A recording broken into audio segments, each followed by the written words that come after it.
and show me exactly where the stars are, exactly where the satellites are, exactly what is a plane and where it's going, what corridor it's flying in, what its schedule arrival time is, all of that.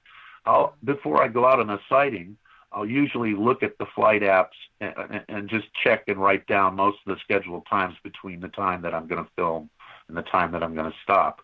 And, another interesting side note about that research is that when we do these observations, after the signaling stops, the objects leave and they're gone.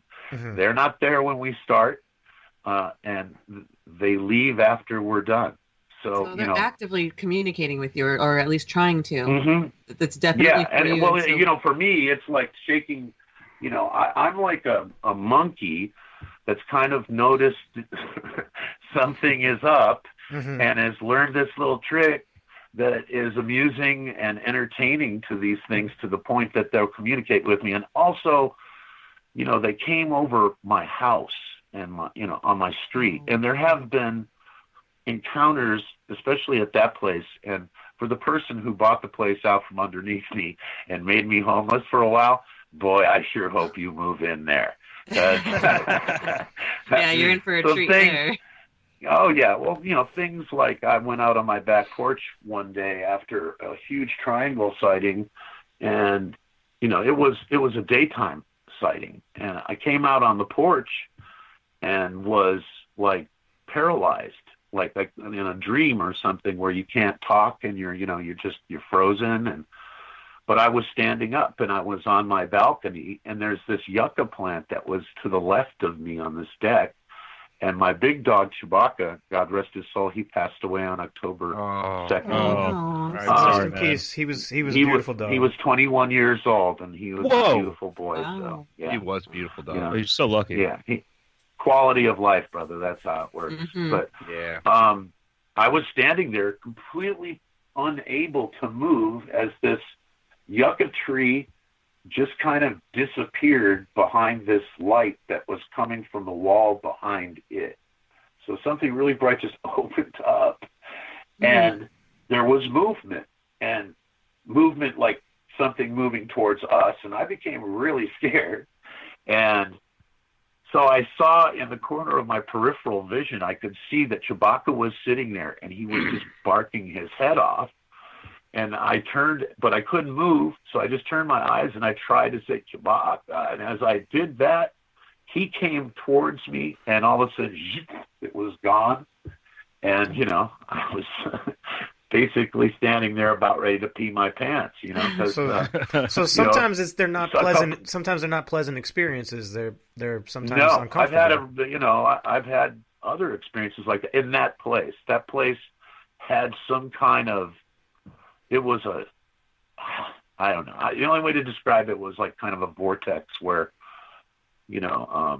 these things came one time over that street from the horizon.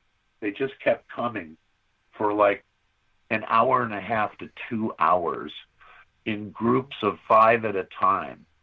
And they were flying in all these formations below the clouds, below the marine layer, which was very thick that night, and there was no visibility of the sky whatsoever. And every once in a while, like when they were in a triangle, the lead one at the point of the triangle would tip the whole triangle up. It would move three-dimensionally, like on its axis. And then the nose one would peek up in through the clouds to look up above the clouds and see if it was safe for the rest of them to go up into the clouds and move away. Wow! Whoa! And I'm glad you brought up. I'm glad you brought up the signaling earlier, because in the documentary you don't do it too much. It's at the very end when you're out in the mountains where you see that rock. Well, it was a new thing I was just starting to get into because of the sighting that happened in the first movie, that you see them coming down the street, and I'm telling people to come out and film with their phone. Oh, yeah. That was when I got, within, we were really close. They were very, very close to us. And that signaling, if you look in the movie, some of them actually, when they're moving away in that one shot, some of them are actually shifting. where they disappear in one position and then reappear in another position, while flying along with the others and doing these signals, which we counted them in slow motion, and they were all odd numbers, prime numbers, 9s and 5s and 3s and all of these numbers. And, there's a lot of significance to those numbers, not only in science, but also in mysticism and, different kinds of zodiac and all that kind of stuff. Very interesting. So can you tell us? Talk a little bit? I want to talk a little bit about your history. Wait, hold on, Rob. I want to Go talk ahead. about your first sighting when you were a kid, because that was really fascinating, and I've had some weird encounters when I was a kid. But when you talked about seeing the Bullwinkle alien, I know you're just relating it to something you in your head that you knew as a kid, but has there ever been any kind of depiction of any kind of alien race that you would like? Is it more like a gray or a reptilian or something like that? In Italy, there are depictions of aliens in Italy that are similar to Aztec ones of the ant people, and they call this alien Valkyron, and it's an alien with antlers. Wow. So, but also too, at that time when I was a kid, we would watch Bullwinkle and Rocky on television, when we were kids, and in this tenement. And so, to my mind, when I looked out the window, it just looked like a giant white ambulance down below with no real shape. I mean, it wasn't exactly a car, but it was, to my mind as a kid, that's what it looked like. But when a door opened on the top of it, and then the ladder came out with a moose wearing a doctor's coat. Wow. When I tell this story, everybody goes, all right, this is the part where I'm pretty certain you're insane. No, that's why I wanted you to clear it up, because this sounded the most safe to me. But it came up this ladder, and but it looks at you. And I mean, we're talking about something that looked me in the eyes and spoke, human teeth, the whole bit. Human teeth. It's a moose. Like it's Bullwinkle moose. Yeah, it was Bullwinkle. And I mean, have you seen the Prodigy video where he's riding along on a motorcycle? It's stop frame animation. There's the Prodigy video with Rocky and Bullwinkle in it. It's one of their newer ones. God rest that guy's soul, by the way. Yeah, Let's all take a moment. God rest that guy. So that was a genius person there who did as much. See, that's the same kind of thing as what I'm doing. When somebody does music like that, or when somebody does research like this, they're doing it because they want to share something with people that's really important, So when somebody like that goes, we all have to take a moment. Yeah, Keith Flint, rest in peace. Yes. Yeah, thank you for that. So, I'm an electronic musician and punk guy, so, that goes without your stuff is remarkable, by the way. Well, thank you very much for saying that. Your music parts were really impressive. The way you were out there just capturing sounds. The way when you took the image, the picture image of the UFO, and you put it into a spectrograph, and you were making sounds from your own pictures, and it's so unique. I mean, that's why I was asking. You guys probably heard it earlier as we came in. We were playing some of his music, but man, just really unique and putting it out there and wanting to share something. So. After that encounter, I know from the documentary that, you're a young man, you were in culinary school. I can relate. I've been a chef for years. Right. That shit stinks. What are the 5 mother sauces? What are they, Russ? Provençal, Espagne, velouté, bechamel, and hollandaise. Those are the 5. No donkey sauce? No, donkey sauce. No, Guy Fieri's donkey sauce. But I want to know when did the sightings really start? Were you kind of casually seeing it as a younger man when you're still this punk guy? The stuff that happened to me when I was a kid was stuff that was so. They say you have a waking dream or whatever. I say when you're a little kid, bullshit. I woke up and I was in a furry spaceship that was moving towards this black planet that felt warm and cushy inside and had a little porthole in front of it, like something out of an Adamski story. And we went to this place, and it was covered by black smoke, that when we went through this layer of smoke, the whole place was just like this furry forest with lights in it and stuff. And that was the most I remembered about that. And then, I was home later on, but I still remember those things. It's fascinating. Yeah, the stuff that happened to me as a kid, I still remember just like it was yesterday. And, those things, I think when you're a kid and you're having these encounters, if something is really intelligent and it's trying to communicate to you, or there's this other thing, which is also going to be in the sequel, that has to do kind of with the implant thing.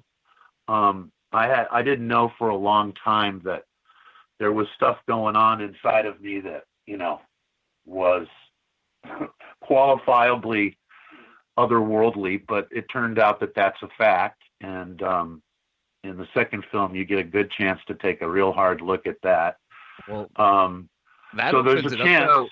That kind of explains a lot too, being tagged. I mean, that happens to a lot of people. But as far as filming them and seeing them in the sky in Monterey, I know you're a young filmmaker. I know you're making movies and stuff before your brother. I'm 60 years young. Yeah, that's right. Very young. But about what age did you actually, when do you think you filmed your first lights in the sky?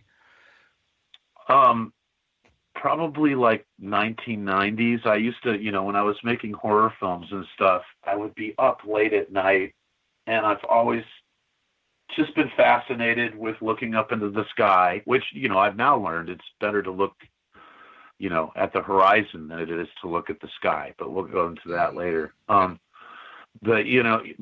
I would always inevitably find some little speck that I couldn't figure out. And I would just sit there and film these things forever. And, in those days I was using a very primitive camera, and I wasn't shooting with night vision, and I'm trying to get my friends to look at these little dots. And they're like, yeah, it's moving. I don't know what the hell it is, Christo. Let's move on, So yeah, come on. I'll buy you a Rolling Rock. Let's get out of here. Yeah, I basically, exactly. I can't drink Rolling Rock anymore, unfortunately. Oh, that's a bummer. That's another story, but you'll find out about that later. We'll save that for the next interview part 2. Yeah, but I do like the Rolling Rock nonetheless. God bless those people. But I kind of lost where we were talking right there. I went the Rolling Rock. We were talking about you. Yeah, right. I could go for a beer right now. Right. No, I was asking about the first time you were filming. You're saying you were filming dots, or filming lights, and people were kind of disinterested in the 90s. And then basically, I started working on 2 horror films, and I became so completely immersed in that. Which, of course, the first film is about aliens. So, Flesh Eaters is basically a remake of a movie about aliens that Jack Curtis and Arnold Drake did. And then this thing happened at the Mexican restaurant, which happened, almost a year and a half before we even decided, okay, Christo's going to buy a camera, and these producers who are completely crazy are going to give him money to go out and try to capture this thing, right, that he saw above a Mexican restaurant, and we're going to somehow make a movie about that, right? Yeah. So to my producer Carlos de los Rios' credit, and to my first director's credit, Justin, for even thinking for a second that was going to become a reality, I commend them. But the sighting over the restaurant at Jose's place happened and was filmed by Greg, who owned the restaurant, because I have this tendency to just like to use flip phones, and I just don't like the way the smartphone feels in my pocket. It feels like a brick in there or a gun or something. And so I have little flip phones, and of course, yeah, and plus I'm always throwing my phone at the wall when I'm trying to patch modular synthesizers. So, that's a really good sound. What is up? Just, Screw you,